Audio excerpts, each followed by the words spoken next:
Rev up your engines!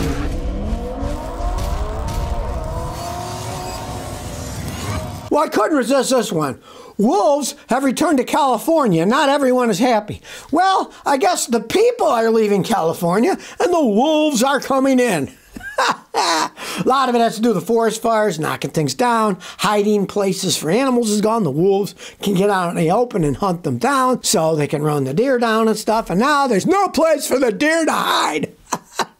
So the wolves are moving in. Maybe eventually California will mainly be populated by wolves. And then they'll have to figure out, how can we tax these wolves? How can we make these wolves pay tax? We'll have to get in there and get a hold of the head wolf and explain to him, look, buddy, you got to get your pack to start paying taxes and pulling your share, you know? And here's the hilarious thing. You can never get what you want, right? The ranchers say the fire forest opened up the forest, which is good. Fires supercharge grass growth, providing food for cows. But now it's open and the wolves are coming in. You can't have your cake and eat it too. You're going to burn down the trees, more grassland. Ooh, we can feed our cows. Guess what? The wolves are coming. And the hilarious thing is, this is California, people. Remember, California, where all the left-wing lunatics live, right?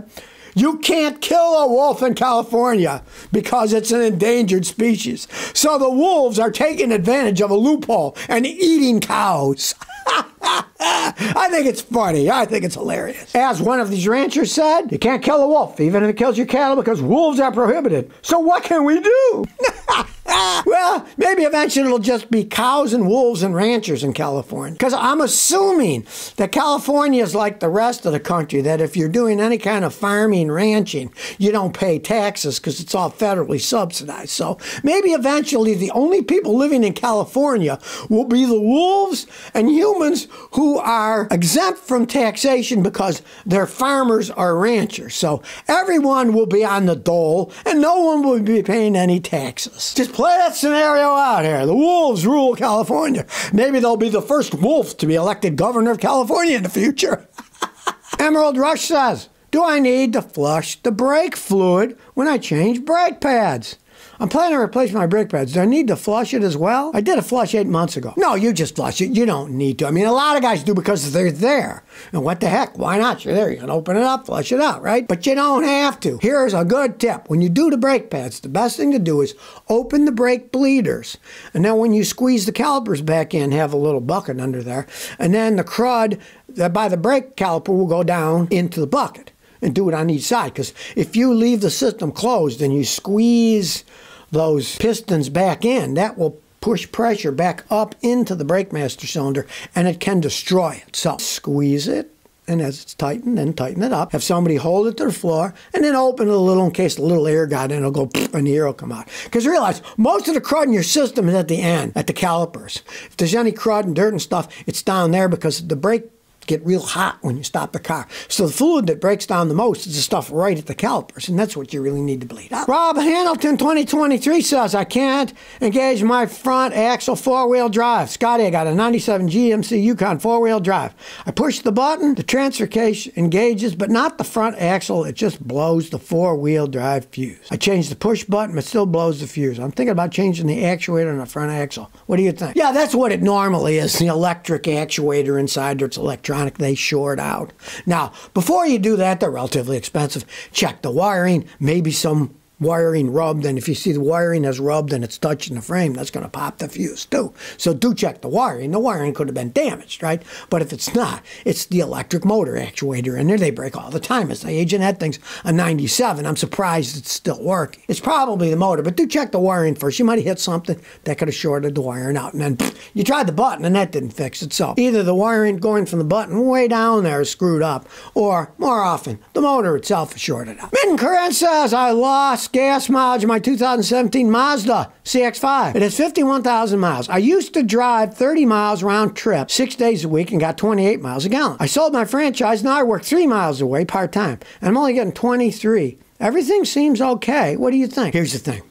If you're driving 30-mile round trip every day on a highway, Highway speeds, the most efficient, you get better gas mileage. Plus, when you're driving a highway, it keeps your engine clean. Higher speeds, everything gets hot. Anything that's bad will boil off from the temperature. You're not only going 3 miles, not even every day, every other day. You're not driving it enough. You're going to get worse gas mileage. Now, if you want to try something, it very well could help. Get my friend Bernie's ATS fuel cleaner. He's in Albuquerque, New Mexico. Just Google it. Put it in a tank.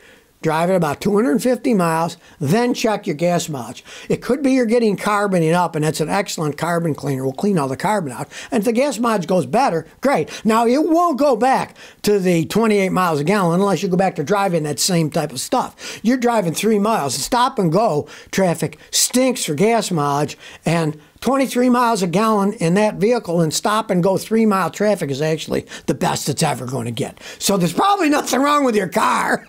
It's mainly your driving habits have changed, and that's why it went down. If the car runs fine, goes otherwise, that's the main reason for it all. Well, they're now actually testing that Tesla Cybertruck, and here's some bad news. They tested the Rivian R1T against the Tesla Cybertruck on these Hollister Hill stairs for climbing and stuff, and guess what? The Rivian kicked the Cybertruck's butt. As one writer who was there says, to put it mildly, the Cybertruck's performance didn't quite impress. A Rivian R1T owner decided to try the same Hollister Hill climb. They put the Cybertruck in difficulty, but made it look like child's play. And Rivian isn't exactly setting the world on fire, to say the least. What a lot of people are going to find out. Yesterday, I made a video on the Ford F-150 Lightning electric pickup truck, right? The guy leased it. The first year, he's giving it back. Because he said, this truck, you have to adapt to the truck, not the truck adapting to you. And he said he's put 25,000 miles on it. He hadn't had any problems with the truck, other than he took it in because it had 25,000 miles to the Ford dealer to get the tires rotated. And the Ford dealer didn't put the wheels right. And when he went down the road, the left rear wheel fell off down the road. They had to buy him a new tire and wheel because it was ruined. It shows you what quality Ford has these days, right? But these electric trucks are not the do-all and be-all of trucks. And the guy who brought me the electric Ford pickup truck, he's got a Honda pickup truck, and he loves it. It's high mileage, so he thought he'd try out this electric Ford truck. Well, it's not cutting the mustard because he's a truck guy. Probably with the Cybertruck, you get Tesla fans, Elon Musk fans, they're going to buy the things. That's how people are. Something new. People like ridiculous looking things. In terms of performance, probably won't be all that great. Certainly not an actual pickup truck, tiny bed. How much crap you got to fit in it, right? You pull things with it, it'll certainly lose range like no tomorrow. So I just find it hilarious. Can't even beat the crappy Rivian trucks. The company's practically in bankruptcy. You know, they're not making any money at all. And his Cybertruck can't even climb hills as good.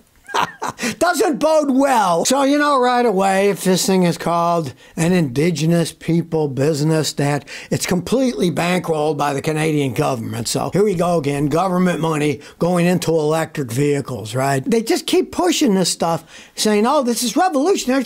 This thing is not going to have enough energy. Tugboats need a tremendous amount of energy. Realize, an average-sized small tugboat uses 3,400 horsepower, and a large tugboat has 25,000 horsepower. That is a tremendous amount of energy, and if you're running it off of batteries, believe you me, they're not going to go very far. What are they going to do? Have the tugboat in the bay and have a long extension cord on it or something? I mean, some of this stuff just gets me. It just gets me that they go that far. And they come up with any tiny excuse they can. They say in a quote, this will change the game. Because instead of having 2 smokestacks, it doesn't have 1. So they don't have to look around the smokestacks. Now, they're really searching the bottom of the barrel to try to find an excuse that this electric tugboat is better. Well, it doesn't have the smokestacks to obscure our vision, you know? Come on, people. You're really searching for him then. You've been on a tugboat. The chimneys are behind you. You know, you're looking all around the windows. They'll think of any excuse to try to push this electric crap on people. And they say the electric tugboat produces 33% less noise underwater, so it doesn't bother the whales. That's still 67% the noise. And these boats make a lot of noise. Go underwater sometime when his boat's going by. You can hear them. They out loud, and you knock off 33%. That isn't squat. So it makes you kind of wonder about people and their electric stuff. Now the Canadians have an electric tugboat. Let's see how long that baby lasts. Of course, there's no mention of what it costs. So if you never want to miss another one of my new car repair videos, remember to ring that bell.